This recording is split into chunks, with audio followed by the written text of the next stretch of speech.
You're listening to Gradient Dissent, a show about making machine learning work in the real world, and I'm your host, Lukas Biewald. Stephen Balaban is the CEO and founder of Lambda Labs, which is one of the most interesting companies in AI that you may not have heard of.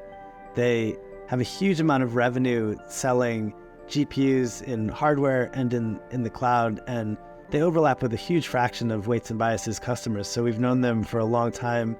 I've had a chance to talk with Stephen throughout the years and watched him go from a scrappy hardcore entrepreneur to a scrappy hardcore entrepreneur that raised over $1 billion in venture and debt financing. His journey is incredible, and we talk about that. We also talk about where GPUs are going and the effect of GPUs and data centers on the electricity grid. This is a fun, free-flowing conversation, and I hope you enjoy it. All right, I thought it might make sense to start off by talking about where Lambda is today and how it fits into the AI ecosystem. Maybe share some stats for people that might not be aware of the scale of your operation. Sure.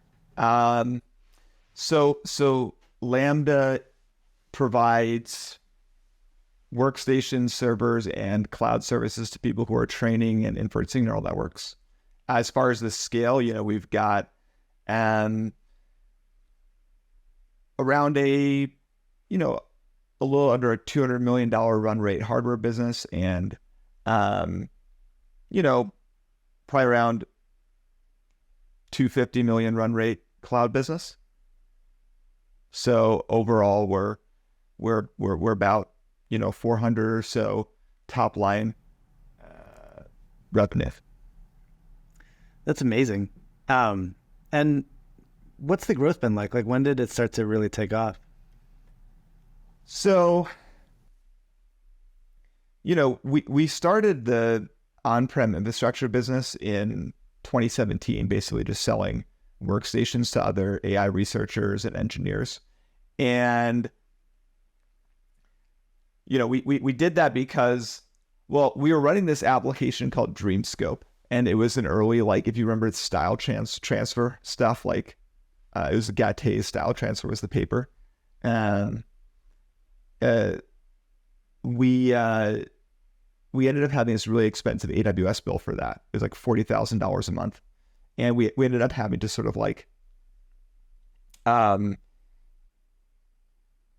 build our own GPU cluster. And so we built a cluster that was made out of actually workstations. And that sort of took out this AWS bill. So it was like a $60,000 CapEx that took out the $40,000 monthly bill, which was nice. And we thought, hey, maybe we should sell this to other people. And so we started selling workstations.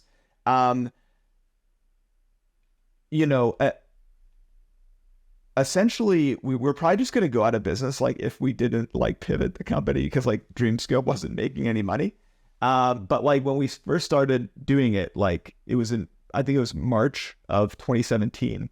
That first month I sold, I think, $35,000 worth of workstations. And the next month it was 70,000. And the next month after that, it was 140,000. And it's kept growing until in 2017, fiscal year 2017, we shipped about $3 million of top line hardware sales. And then in 2018, we did 10 million. So I guess the point is that once we found something that the market liked it, I think it grew pretty quickly. And I actually now have this personal mental theory of business, which is if it's gonna be successful, oftentimes it's when you launch it, it just flies off the shelf. And if you build something that people really want, it's actually, it kind of flies off the shelf, and sort of this idea of oh, you just have to keep iterating on something to incrementally improve it. It's more likely than not that you've probably built something in the wrong direction if it doesn't sort of start to move pretty quickly. That's my internal personal theory of mine, though. Well, it's really tough, right? It reminds me actually of training ML models, right? How long do you sort of stick with something, and how much do you weight the initial results? I do think from ML training, I have this instinct that if something doesn't work out of the gate, it's really unlikely that it's going to improve. But I will honestly say that, our experience in Weights and Biases was different. We launched, and we were on the market for quite a while with an embarrassingly small number of users and zero revenue. We're not at the revenue scale that that you're at, but we feel really good about the progress. We I think it's working, but it for some reason took a while. And our experience has been more that it's kind of like every week there's like a little bit more, and that sort of like compounded over like a long period of time. Versus, I remember like when I first launched Weights and Biases, the original version, people like laughed at me. They were like, I remember some people that are customers now telling me, I can't imagine why anyone would want to even like use this, like let alone buy it. I just print out my stuff to the terminal. So, it's funny as entrepreneurs, you sort of like index on, very small number of data points and overgeneralize probably. Look, that's fair. But even having that sort of like compounding incremental, you can see that and you can say, okay, well, I can see how this is going places. It is true, which is like, you do need to also figure out your go-to-market strategy alongside the product too, right? So for example, we actually started selling those workstations in even 2016. And it was only on Amazon. Like I listed it on Amazon.com and we had some initial sales, but it wasn't really like, I was like, yeah, it's like kind of going all right. But then I think when we were like about to run out of money with DreamScope, then we started to really take it seriously, did some more paid ad spend and, had figured out the go-to-market side. And I think that's when I started to actually take off though. And just to clarify, when you say you listed on Amazon, for I think most entrepreneurs like watching this are thinking listed on like AWS, but this is like a physical server that you could go on Amazon.com like and Amazon.com and buy. That's so cool. Amazing. It's funny. You don't, I haven't learned any new tricks in like my time. It's just like something you just like list it on this, like whatever the most popular e-commerce platform is and see if it sells. That's awesome.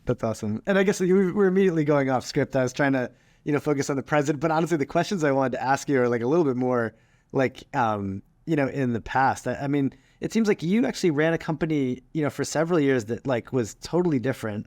Yeah. Right. And then suddenly you're in this like, this hardware business that just seems like, tough. Like there's a lot of like, I saw you got like a, what is it, like 9-figure loan recently? Like, I feel like you really transformed into like a totally different company. And just as a fellow entrepreneur, I wanted to kind of hear about that journey because it's so impressive. There are pivots, but I think you might have like one of the most impressive pivots of all time. Yeah, it's funny because I said, it's like, well, if it doesn't sort of like work out initially, then like give up. You want to apply that to products, but not the company overall.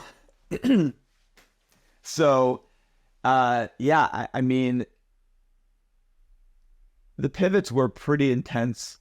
The company started off actually as a face recognition software company. And this is like in 2012, right? 2012. This is early. Yeah. Yeah. And so, Lambda's gone through at least 3 or 4 like company changing pivots. And then my philosophy has always been that like, okay, keep the cap table, don't recap or anything. Like anyone who's investing is investing in sort of the founding team and investing in me initially. And so for example, we started out 2012 face recognition software. Got really lucky that sort of AlexNet came out that year essentially and became popular. Oh, so it was before AlexNet? So when I started, I actually like taught myself a lot of that like traditional computer vision. So like local binary patterns, Fisher faces, wow. Traditional stuff. And then ImageNet at the time was just like perceived as like Mount Everest type of thing. And when AlexNet came out, it was just like everyone's mind was blown who was paying, close attention. And then some of the early face recognition companies seemed to, be early adopters of CompNet. So for example, Gil Hirsch's Face.com, which was acquired by Facebook, had a sort of 3D frontalization plus CompNet approach to how they were doing face recognition, I think. And when they got acquired by Facebook, I thought, all right, well, I know, of course, Facebook's going to shut down their API. And so I just made a clone of their API and launched that as our first product. And that sort of ended up, it didn't really do that well commercially. It was like a couple $1,000s, but what it did do was like give me a stream of like machine learning consulting contracts that I could do to like stay alive in the beginning. And then we launched this thing called Lambda Hat, which was a baseball cap with a camera embedded in the tip of the brim to take a picture basically every 10 seconds and, use that for training data. Like the idea was to kind of do like a human head level Google Street View type of thing for gathering data for neural networks. And then that really didn't work out. I mean, we only sold probably about $1,100 worth of Lambda hats. And then then Google came out with Deep Dream. And so we made this application called DreamScope. And we that sort of got millions of users. We processed like 12 million images. It went really viral. And then Gatte's style transfer came out, which was sort of, you could take a picture and turn it into a painting, or you could style a picture any way that you want. This is like 2015. And that's where we got that big AWS bill. And then eventually pivoted into hardware. And then eventually we launched our cloud service. But we've been sort of on the Lambda as a company that provides the underlying computation for training and inferencing neural networks since at least 2017 is like when and we've kind of stuck with that core ethos. I don't know what our next big pivot's going to be though.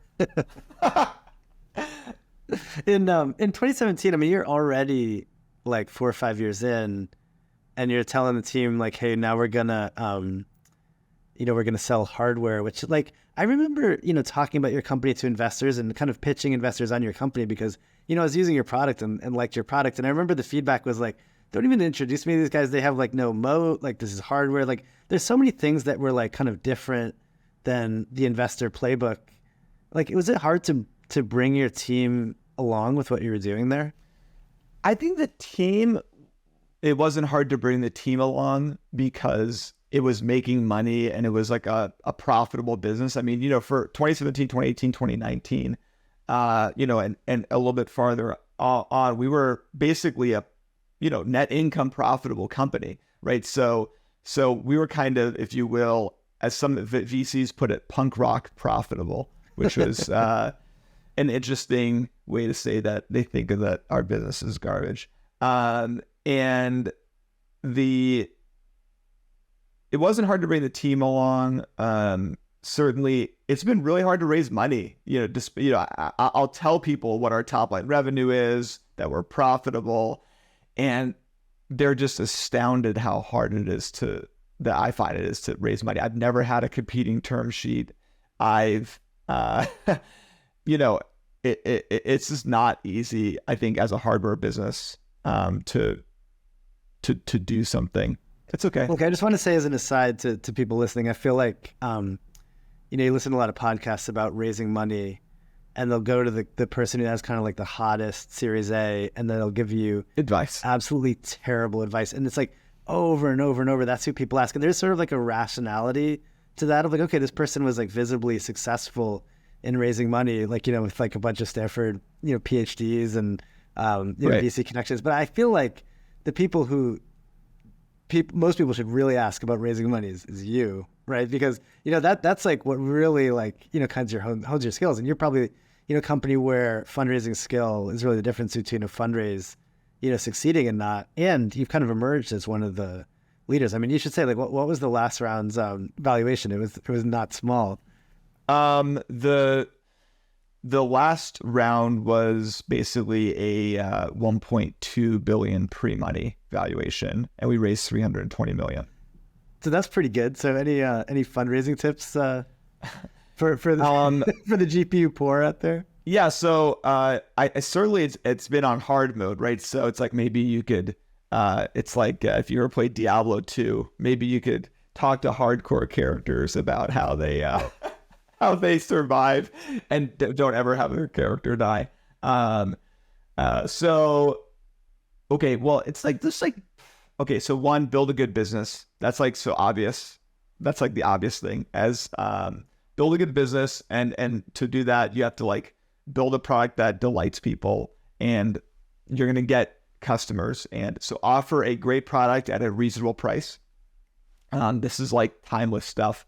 On the fundraising, like tips and tricks, spend time on a deck, make your deck really nice, make it thoughtful. Don't have a lot of words on it. Keep it under 15 slides. Have the titles be the main speaking point, and then, keep it simple. And then, take it to a designer, spend a couple $100 to take it to a designer to make it look good. It's funny because that's advice that I would give, but like on my last round, I didn't do that and it was fine.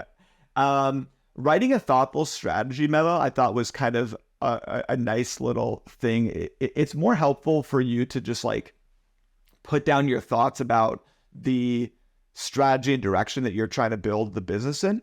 And that helps you talk about your business more coherently, I think. So writing a strategy memo down, and having that in the data room, have a data room, have a professionally organized data room, use Excel to like make a little bit of an investor CRM, and then, plan for the rounds that take 6 to 9 months to raise and, talk, I usually talk with about 80 people plus before I get a term sheet. And then I usually only 80 get one. 80 people is a lot. Yeah. I mean, maybe it's like 60 sometimes. As you grow bigger, the pool of viable investors shrinks dramatically, right? So like in a Series C, it's certainly, there wasn't necessarily going to be 80 people who are able to write a lead, $150 million plus check. But when you're doing a Series C, Series A, there certainly you better be talking to 80 people, I think. But maybe I just have the grinder mindset as opposed to the grinder mindset. It could mean something else. The grinding mindset, No, I admire the grinding mindset. It's such old school advice you're giving that, this basic advice that I feel like honestly a lot of people don't. Listen, kids, you give them a firm handshake, make eye contact, you'll get your first job. So I thought you just get the .ai domain and then you get like $100 million seed valuation. So, but can I ask a little bit about like how you think about the strategy of your business? Because I do think, from the outsider, like what I remember you doing is like, hey, you're buying GPUs from Nvidia, and it's really mainly Nvidia or only Nvidia. And then you're kind of reselling GPUs to people that want GPUs. So that sounds like a scary business to invest in. I mean, I say this with humility. You're successful, profitable, growing. That's fantastic. But how would you kind of counter that objection to your business, or am I roughly right about the dynamics of your business? Well, I think that there's a couple of things that are in there that are not quite easy to do. Right. So, first of all, like building a cloud platform, right? You can't just throw a bunch of GPUs into a data center and call that a product, right? We have a cloud platform and there's a lot of work that goes into virtualization, management of the servers, connecting those with high-speed storage, managing your SSH keys, doing billing. Like building a on-demand cloud platform is not like some sort of small software feat. It certainly took us, in my opinion, a group of intelligent, earnest people, a couple of years to build a cloud platform to that level of maturity. Okay, so that's one, is that like that cloud platform software is not easy to build. Certainly when you add in stuff like we have like one-click cluster where you could do GPU direct RDMA over InfiniBand between virtual machines, and we have got the power to basically programmatically, in a software-defined way, partition a large InfiniBand cluster for training and inference. Like that's hard technology to build. Okay, so that's one. Two is, even if you were to say, all right, well, we're going to only talk about some of the other companies out there that are more bare metal. And even that the process of building a really good data center operations team, physically deploying, getting a good and tight supply chain, capital formation at a relatively large scale. And in the last 12 months, Lambda, if you include our facilities, like you mentioned, these sort of royalty trusts, hybrid debt and equity facilities, the equity that we've raised, as well as the leases, the equipment leases that we have, we've raised over $1 billion of capital, or formed over $1 billion of capital. And I don't think that that's particularly, it's not, there's a point where that becomes an economic moat, right? Not everybody is able to say, hey, I'm going to start a big cloud service too, and I'm going to raise $1 billion. It's easier to say that than it is to do it. And that's taken a number of years to get to the point where the market can trust you as an organization to, with sort of capital at that scale. So I think that there's a few different things that are actually secretly really difficult to do and make it more defensible than maybe it looks on the surface. It's funny though, those things do seem really difficult to do, but it sort of seems like a thing that Nvidia would naturally want to do. Like, why hasn't that happened? I feel like that might keep me up at night if I was in your shoes. Yeah.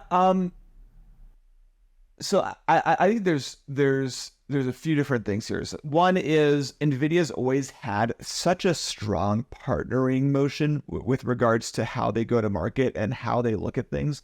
They really, in my opinion, do a good job of, one, building the product that people want and demand in the market.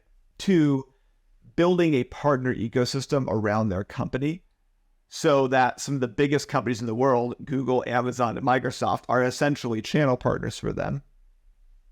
That includes, Lambda and others. On the hardware side, Dell and HPE are essentially, channel partners for Nvidia. And so they've always had that sort of channel partnership go to market, which to me makes me feel a lot more comfortable with that, as opposed to something where if they behave more like Apple does, which is to say that everything is owned in-house, vertically integrated, they don't really work with channel partners, then you might worry a little bit more. And so how do you think about supply? I mean, I've never, run a business with any kind of meaningful, supply chain. Do you spend a ton of your time with Nvidia then how does that work? Is there like a bidding market for GPUs? How do you get your allocation?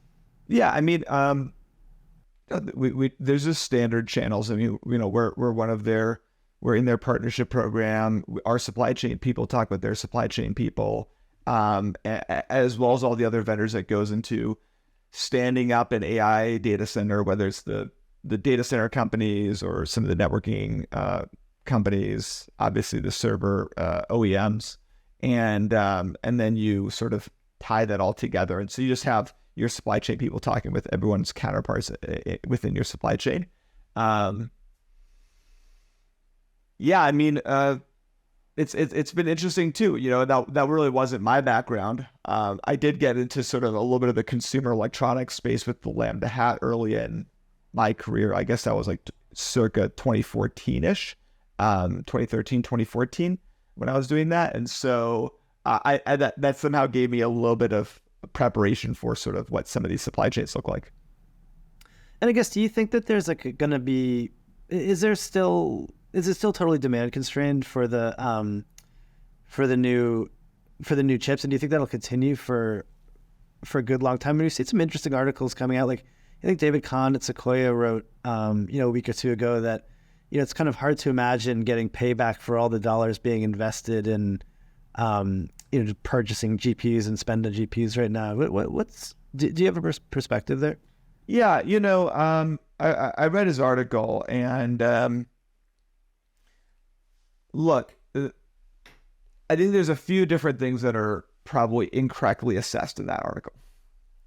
I think thing that's incorrectly assessed, number one, is that there's this assumption that you're somehow going to get, AI application companies in the early days of an industry are going to get some sort of very high gross margin, So I think that that's an incorrect assumption, right? So that's part of how these numbers get inflated a lot. Two, I think that there's an overestimate a little bit on some of the data center costs related to it. And three, this is the biggest one. The biggest failing of that article is sort of this statement. At least I would think it's my. I don't know how intentional this was, but of course it's nice to have like a really large number. I think, what was it, the $600 billion hole or whatever they put it as. I think the most disingenuous aspect of it, and I don't know how intentional it was, so I'm not going to speak to that aspect of it, but it's sort of like that, almost like in your head, you're thinking annual revenue, right? I don't really know if you're thinking it's annual, but it's actually a total revenue number, because the equipment lasts for more than 1 year, right? And so when you look at it that way, it could only be something where it's like, well, can the industry support a $60 billion annual business over 10 years, right? And maybe that's gonna be the case. I mean, we are talking about a CapEx level that is for all of Microsoft, Amazon, right? We're including the largest companies in the world. And, what do you think the effect of AI is going to be on the economy over the next 10 years or so? And I think that's kind of probably a better way of looking at it. That said, it's an interesting perspective. I think I disagree with some of the fundamentals on it. But so fair to say you're just bullish on the GPU market. You think that investment will grow?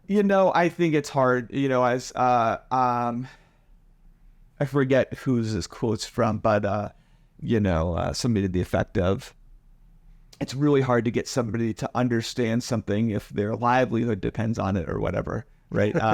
Well, that was the subtext behind my question, I guess. But so I'm a little bit biased in that sense, and so to unpack some of my own cognitive biases there and put those aside, I would say that I both look at the industry today and say that there's a lot of investment going on, and that if I look at the history of the world, and you look at whether it's the telecommunication, fiber rollout, or canals, or railroads, or electrification, that there's always periods of sort of massive investment. Sometimes it overshoots, and then there's a market correction. But then with technology that fundamentally changes the economy, like AI is going to, if you kind of zoom out a little bit and look on the 20-year or 30-year time horizon, it kind of makes a lot of sense, right? So I think that if you look at sort of very likely in the next 10 years, a lot of the basic stuff that we do as software engineers is going to be dramatically accelerated and dramatically replace is not the right word, but like dramatically accelerated by this technology. I mean, like, just even look, I'm sure you've used Claude 3.5 Sonnet. It one-shots most software engineering, most rote, software engineering tasks. It one-shots them. And when you live in a world like that, it's like, okay, well, yeah, I'd say that if we zoom out 20, 30 years from now, it's going to be pretty clear that AI is going to fundamentally change the world. So, I at least hold both those mentalities at the same time. Well, what do you think about energy consumption? So I think, we've seen kind of energy stocks starting to rise, thinking that these data centers are going to consume more. Sam Altman saying, we're going to move to a more kind of energy constrained world than GPU constrained world. Do you see any signs of that? Would you bet on that at all? Yeah, that's already happening. I definitely would say that that's the case. It's not so much about power generation as it is around how many megawatts in the United States are actually properly racked with data center So, when you're building a data center, you've got a bunch of lineups that go from your substation down to the IT equipment that includes step-down transformers, generators, battery backups, all that equipment. And, it's about the supply chain of that MEP, the mechanical, electrical, and plumbing equipment that goes to standing up megawatts that are in a data center, the construction of those data centers, and of course the utilities and their ability to provide power purchase agreements and provide power purchase offerings, if you will, to the data center providers. And it takes a number of years, 2 to 3 years to build a data center. Really, it can be more than that for sure, depending on the complexity of your local regulatory and sort of permitting process. And so I definitely think that we're moving more towards that sort of data center constraint, I call it, as opposed to power constraint. But we're also going to need to build some more power generation, it seems like. That's also what's being suggested.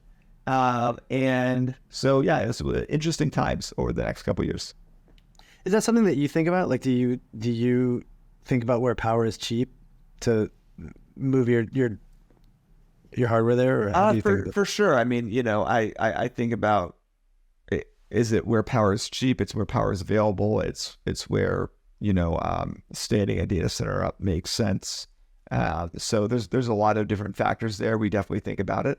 I think this is like another example of just our industry is a lot more, at least while we're still playing on the infrastructure layer, it's just a lot more like infrastructure and a lot less like software. And that's like I think it's the blessing and the curse of the infrastructure business, which is to say that it's like logistically complicated.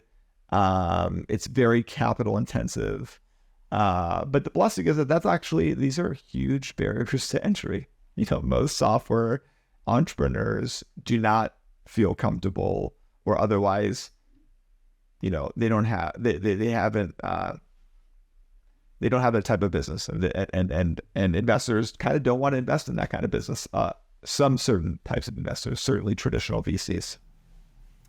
Well, how do you think about the total dominance that Nvidia's had over this market? And people have been sort of remarking on this, for the past 15 years and saying, hey, it's, there's a lag time for chips. Like somebody else is going to come along and unseat them. I feel like people are still saying that. And I guess eventually that comment might be right. But it's been really remarkable how long it's been obvious that, AI chips would be a good business to be in, and how no one has been able to come close to Nvidia's performance. What do you make of that?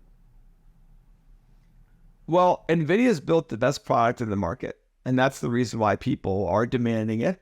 And that's the reason why companies like Lambda are supplying it, right? And so it's sort of, I look at it and I go, well, what's the next best alternative? It's okay, well, maybe AMD's been trying to do something that's CUDA compatible, or, more specifically, forget about CUDA compatibility. Everyone talks about CUDA compatibility, but like, really, it's just like, I want to run my PyTorch code. I want to be able to take an arbitrary model and run my PyTorch model, right? That's all you have to do.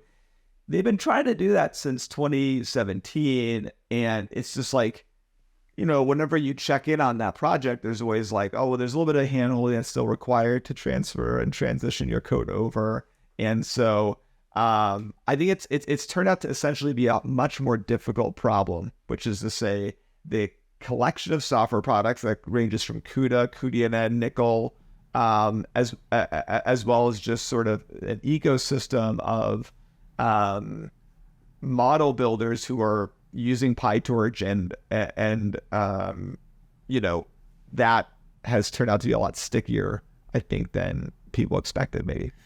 Well, you said two different things. I think, like, you talked about sort of best product and best ecosystem. I guess you could include ecosystem, in the product, but I do kind of feel like people say, oh, hey, NVIDIA's got this ecosystem advantage and that's why they're winning. But my impression is that, even if you remove the ecosystem, they still have like a pretty basic advantage in terms of like, dollars per compute. And I think if that flipped, I think there'd be an enormous amount of effort almost seems like there is anyway enormous amount of effort to try to, get a second place chip in place somewhere. Just it seems to me like they have a pretty big advantage just on the basic hardware specs. But you would know better than me. Would you agree with that statement?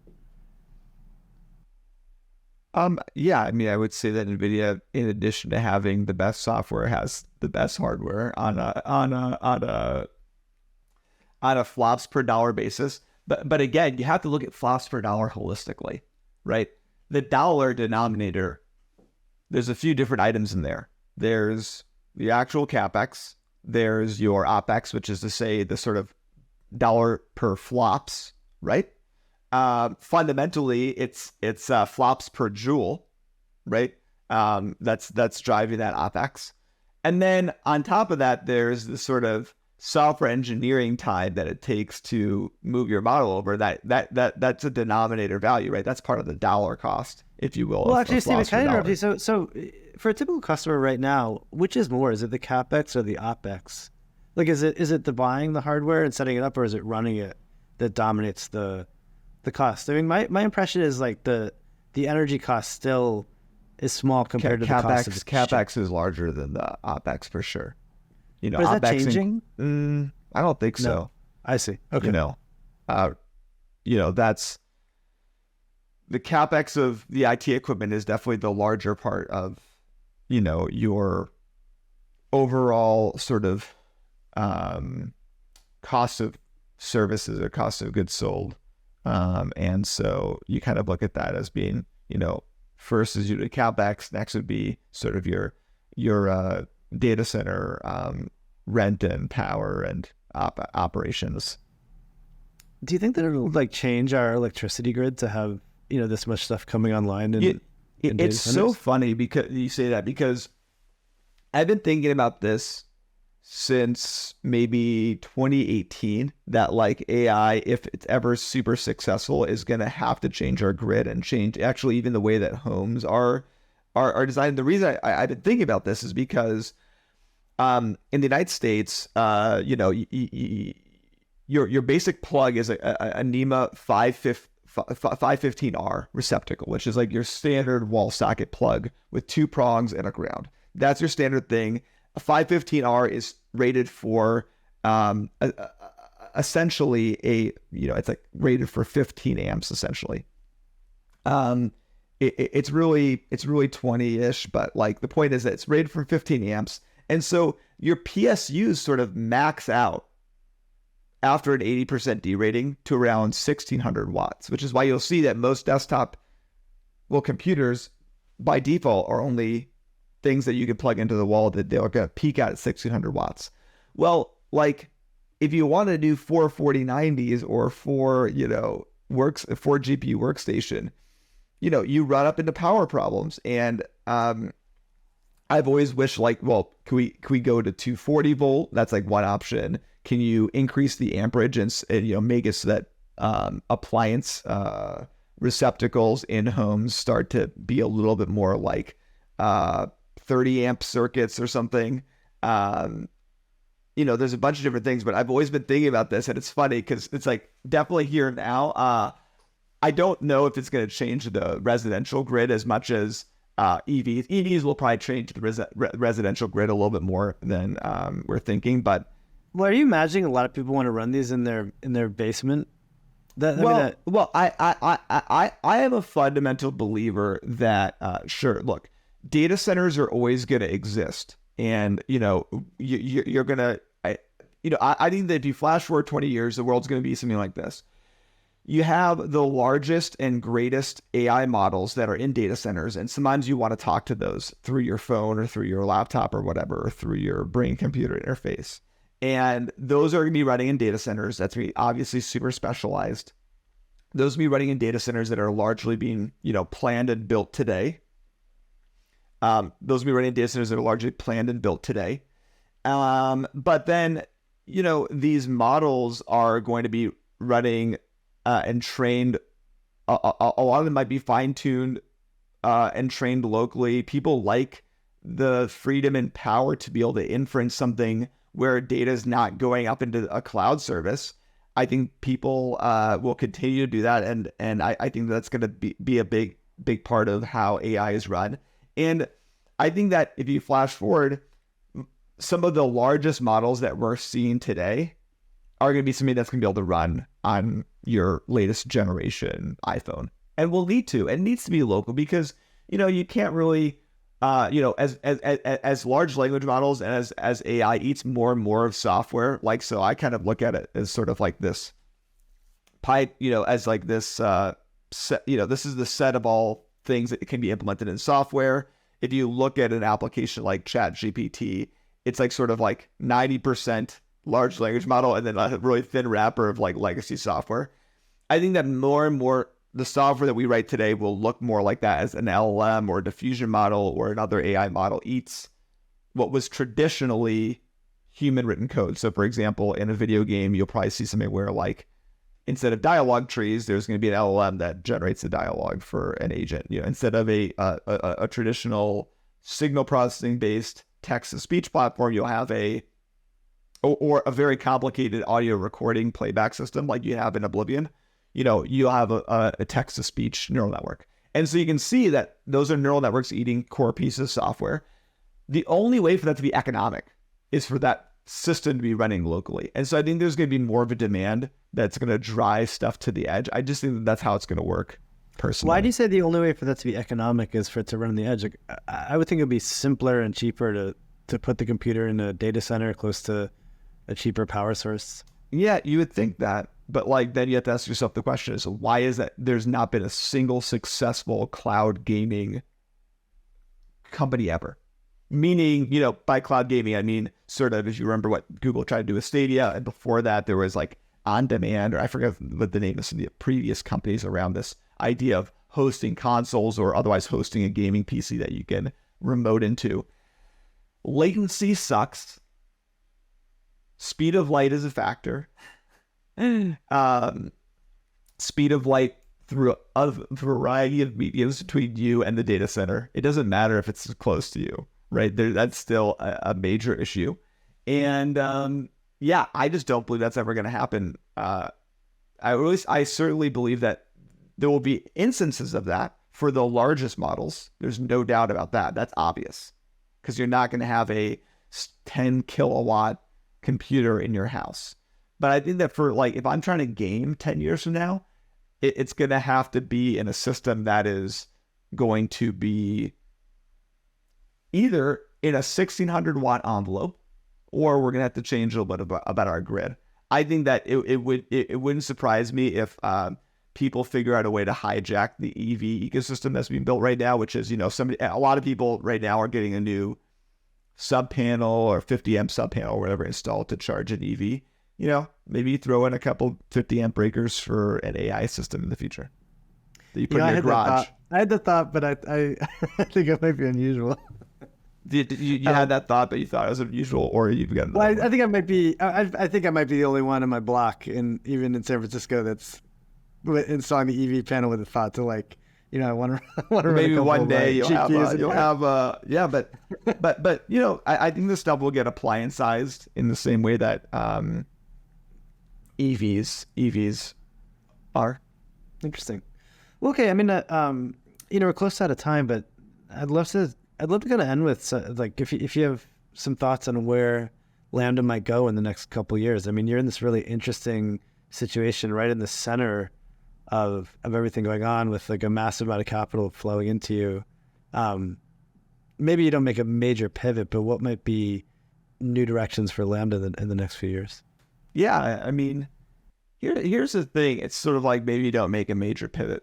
Well, I think if you look at the largest companies in the world that have been around for a little bit of time, like specifically Microsoft and Apple, I mean, talk about pivots, right? I mean, Apple for the longest time was a desktop computer company. At some point in time, it pivoted to making the iPod. And then that really kicked off sort of its era as a consumer electronics company, and an era that eventually led to the creation of the iPhone, right? Which is the largest part of their business, essentially. And then now a bunch of other stuff, financial services or whatever, right? If you look at Apple Pay. Microsoft's the same way. Started off with Microsoft Basic. Actually, one of the oldest products that they offer still today is, it's not Windows. Do you know what it is? Oldest products for... That Microsoft offers today. Word is a little bit older. Word is a little bit older. I think it's Microsoft Flight Simulator. Wow, I remember playing Microsoft Flight Simulator before Windows. Somebody at Microsoft could probably correct me, and maybe there's something else that's still being offered today that's older than Microsoft Flight Simulator. Nice. The point that I'm trying to make is, though, that like, if you look at Microsoft, right, it's like Microsoft Basic, Windows, Microsoft Basic Flight Simulator, a whole suite of software stuff, eventually software stuff for the Macintosh ecosystem. Now today we've got Xbox, Azure, all this other stuff. Amazon too, right? You know, the point is that if you look at these companies, they pivot and they do things that are in directions that you'd never know. And I think that Lambda is going to have the same thing. I think almost by definition, it's going to be hard for me to predict what that next pivot is. But it certainly is around the corner. And I'm always thinking about like, hey, how is Lambda going to need to be reinvented over the next 10 years? Because certainly if I do truly believe that AI is fundamentally changing how we make software in the world. And I think that if you flash forward a decade or so, huge swaths of the current sort of flop space, if you will, of software is going to be eaten by, just basically replaced by traditional software and replaced with a large language model or a neural network running in some other way. And if I do believe that, which I do, it means that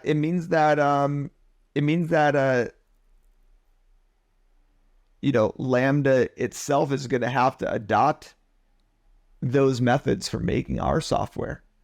And I don't really know where that means the world's going to go, but I think it could mean that we're continuing to delight people who are building neural software in the future. Good. Do you think it's tenable to be half hardware and half cloud? I mean, that seems like a pretty unusual situation for a business. Do you think it might go in one direction, or? You know, one of the things I really care about is making stuff that we're proud of. I'm not always proud of sort of some of our some of the hardware products that we've got. I'm not always proud of it. I think that, you know, there's a lot more we could be doing that's more vertically integrated down the stack in terms of making a more custom chassis, thinking about cost downs on the board level, and like actually vertically integrating the way that you would see it Apple vertically integrate or Microsoft vertically integrate. And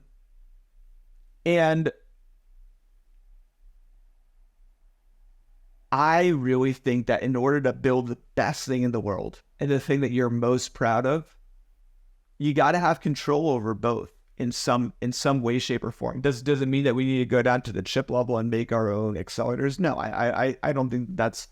I think that that's a bad idea. Does it mean though that we could make a hardware product that is really delightful, great industrial design, tightly integrated with the software? Yeah, I think that we can do a lot more of that. And I think that a lot of the best engineers I know like working at both the interface as well as having a really broad extension all the way from hardware into software. And they like to do both. I think there's there's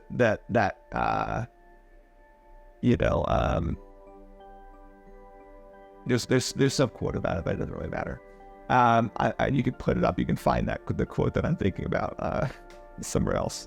But the point is that, yeah, I think that while it's hard, it's still the right thing to do. Awesome. Well, thanks, Steven. Great to talk.